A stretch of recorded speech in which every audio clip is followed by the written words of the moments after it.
Assalamualaikum warahmatullahi wabarakatuh. Perkenalkan, nama saya Muhammad Wahyudi dari program studi komunikasi dan penyiaran Islam. Nah, video kali ini saya akan membuat sebuah konten tentang apa sih hubungan antara media dan budaya digital.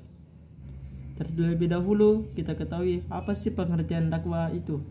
Secara etimologis, dakwah memiliki arti mengajak, menyuruh, atau memanggil.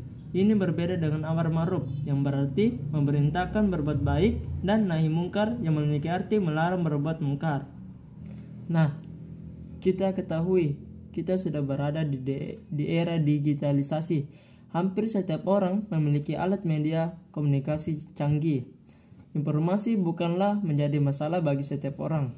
Sekarang, orang dengan mudahnya bisa menyampaikan dan menerima informasi dari tempat yang paling jauh sekalipun. Bisa dikata, era revolusi informasi bisa melipat jarak dan waktu. Apa yang terjadi di belahan bumi yang sangat jauh bisa diketahui oleh orang yang ada dimanapun. Dunia saat ini sedang mengalami revolusi informasi. Nah, pertanyaannya, bagaimana dakwah di media sosial? WR Social Singapura merilis data bahwa jumlah penduduk Indonesia adalah 251 juta. 38 jutanya adalah pengguna internet, 62 jutanya adalah pengguna Facebook yang aktif. Dari jumlah statistik tersebut, dunia internet atau dunia maya sudah menjadi bagian yang tidak dipisahkan dari kehidupan orang Indonesia. Artinya, bahwa sedikit banyaknya dunia maya telah mampu mempengaruhi seseorang dalam kehidupan sehari-hari di dunia nyata. Perkembangan budaya digital telah memberikan dampak signifikan di sebuah ranah kehidupan, termasuk dalam beragama, salah satunya kegiatan berdakwah. Dengan berkembangnya media, informasi berbasis digital, berdakwah semakin dimudahkan karena dapat menjangkau umat yang lebih luas, namun juga diiringi banyak disrupsi yang terjadi karenanya. Dakwah dengan media sosial menjadi sangat strategis. Media ini sesuai dengan generasi milenial yang hidup di era digital ini. Sistem dakwah yang seperti ini akan lebih efektif dan fleksibel, sehingga masyarakat bisa menyimak dakwah kapan saja dan di mana saja.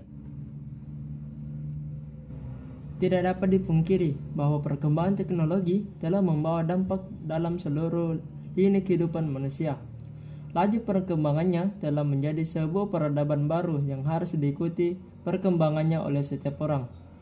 Makna Islam yang rahmatan lil alamin bisa diterapkan melalui dakwah berbasis media sosial, sehingga ajaran Islam bisa dijangkau setiap orang kapan saja dan di mana saja. Keniscayaan di era digital ini bahwa barang siapa yang menguasai informasi, dialah yang menguasai dunia.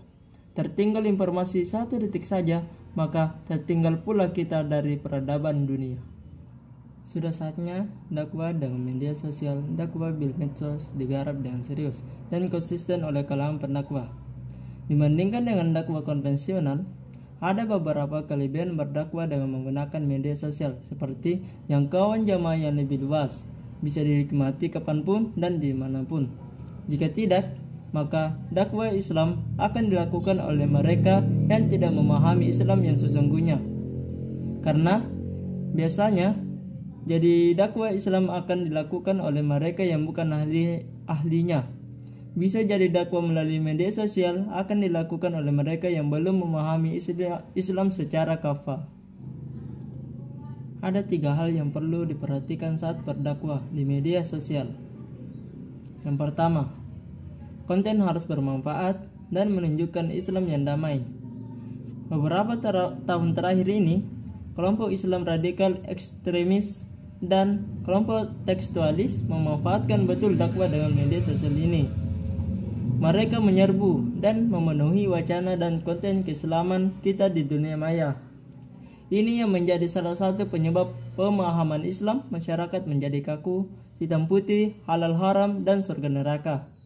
Sudah saatnya kelompok-kelompok Islam moderat harus lebih giat lagi dalam berdakwah dengan menggunakan media sosial, sehingga model keberislaman masyarakat kita menjadi benar sebagaimana ajaran Islam yang rahmatan lil alamin.